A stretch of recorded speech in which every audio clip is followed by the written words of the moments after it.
let's kick into your number 2 game. Okay, number 2. Let me just get my notes here. Oh, yes. Yeah. Okay. Is this where I do the drum roll into it now this time? We could do a drum roll. This game is deserving of a drum roll anyway. Well, every game in this top 3 is well deserving of a drum roll. Well, that's why you made your top 3. Of course. Yeah. Drum roll worthy. All right, drum roll yourself in. Actually, we should do this in the past. Super 50! Okay. Oh my god.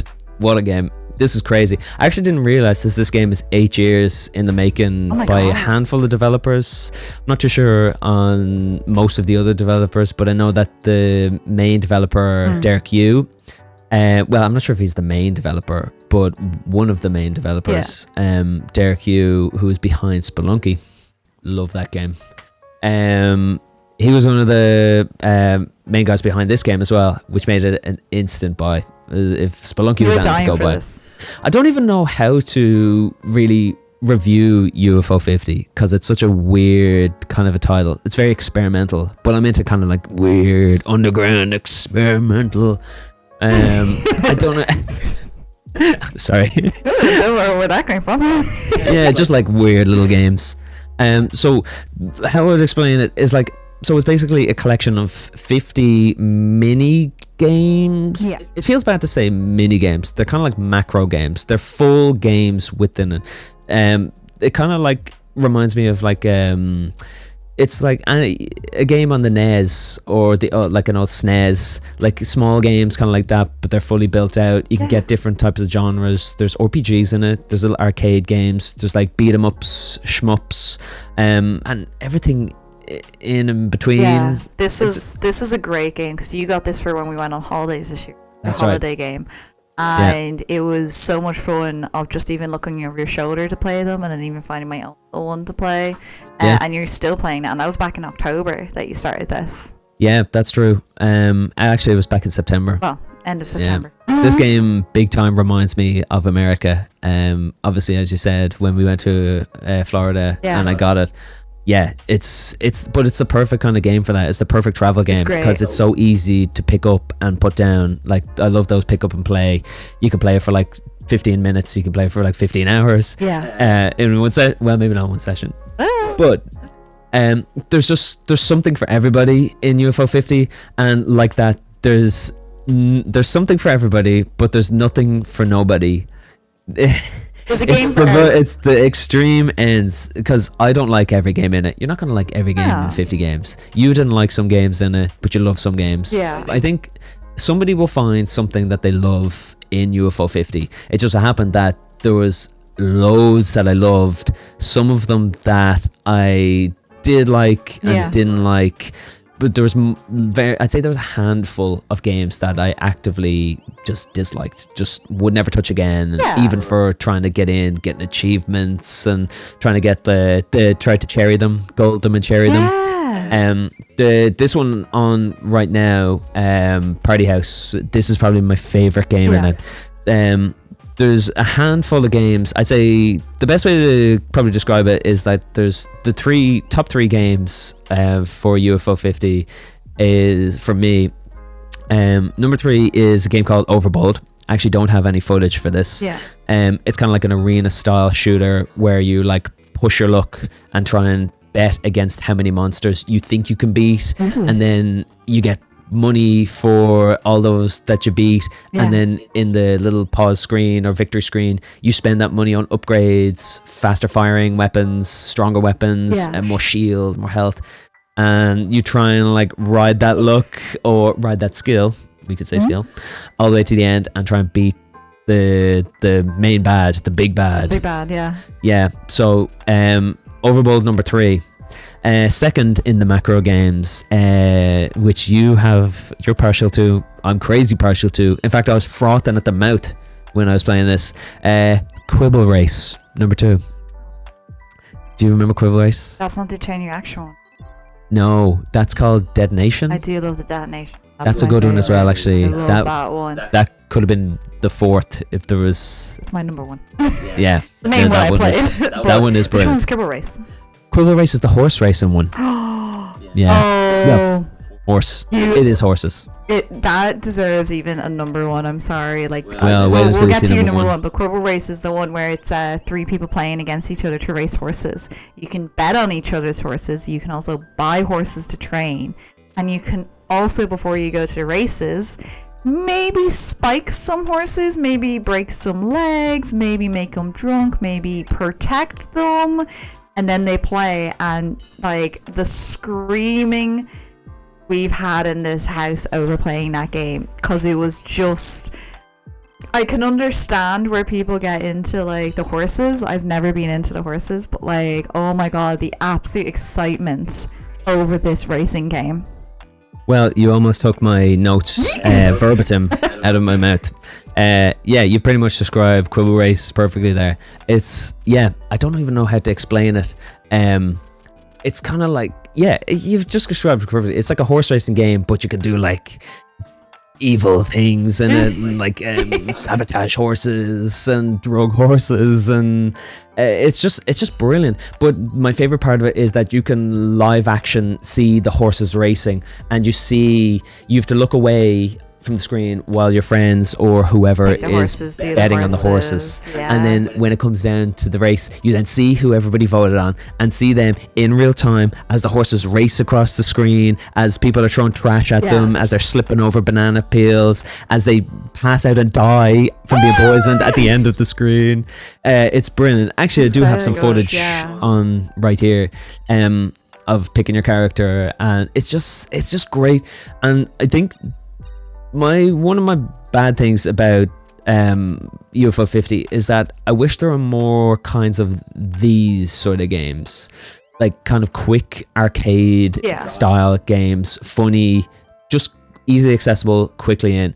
There are probably too many RPG-esque games where they're like dozens and dozens of hours long, where you have to invest like a lot of time in them. Yeah, slightly too long. I can't remember some of the names of the games, but there's a Western one. There's like a ball, like a golf ball one that you like swing and take shots with, and it's an RPG. You collect upgrades for the ball. Yeah, that's good. There's another game called Porgy, which is like an underwater fish thing. You go around exploring, and there's a couple more fish games like that. There's just, to me, there's too many RPGs, take up too many space. I think the game would have been better off with more arcade style games. Yeah. In fact, my top 3 games here are non-RPG games. They're kind of quick, very arcadey, kind of novel, like Quibble Race here, very novel. This is exactly the spot, by the way, where you see in real time all your friends and who they chose. Absolutely terrific fun. Brilliant. Like there's so much screaming and laughing. Brilliant game.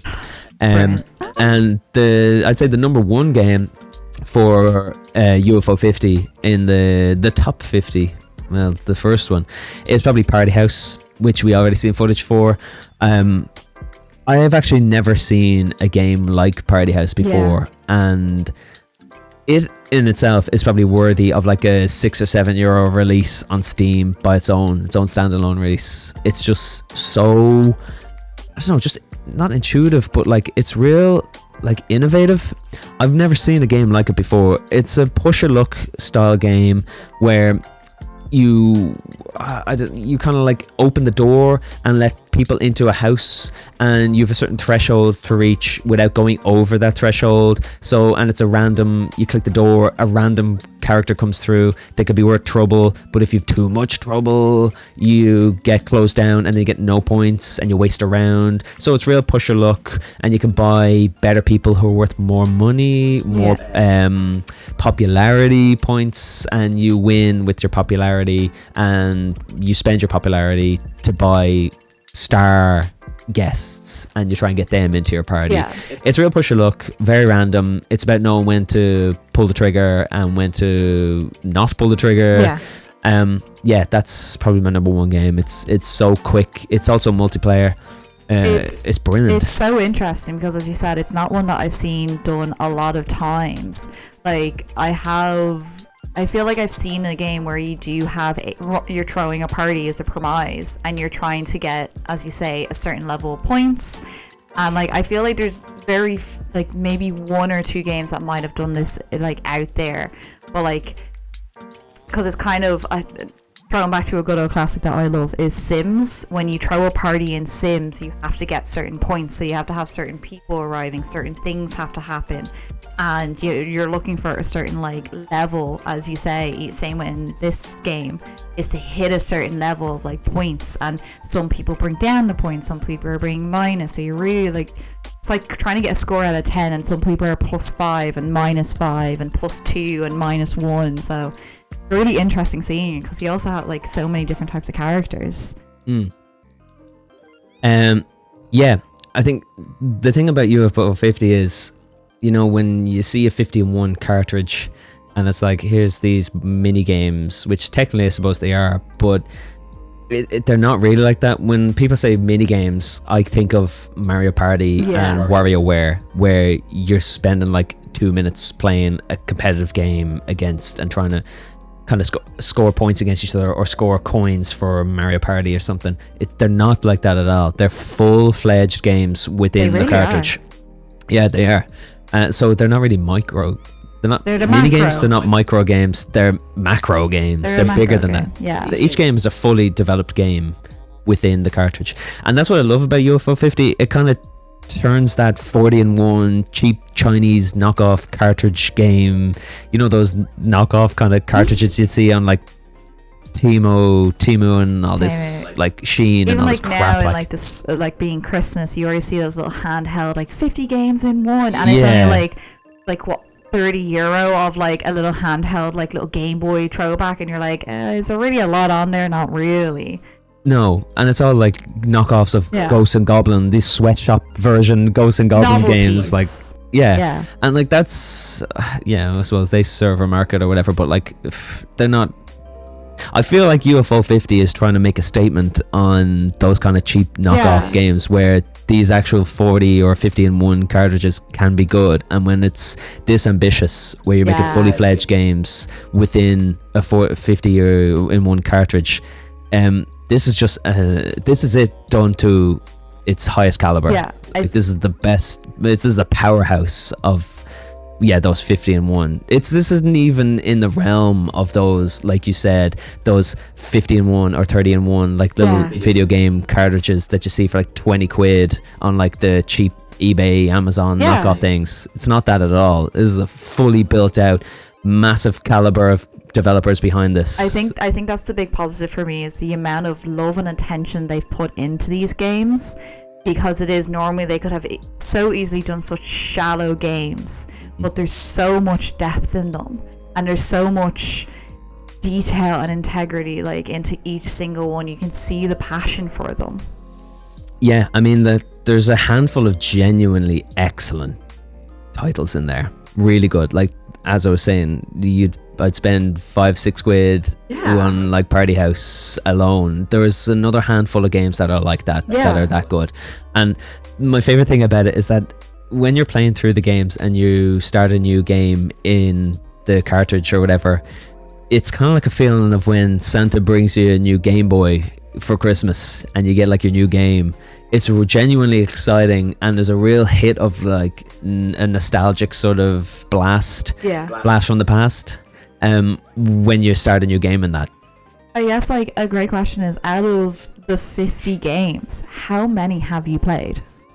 I think I have like 75 or 80 hours in the game, and I have like 45. I've actually doubled made my own games in there.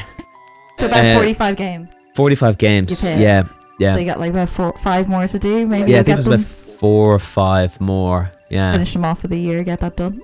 Yeah, you could finish them off, but then there's some of the games are so replayable that I actually haven't even gone on to make or play any of the other ones. Like I got stuck at Party House, and then I got stuck at Overbold, and then I got stuck at Quibble Race, because those 3, I just love those so much. I probably have about 10 hours in each of those, if not more in some of them.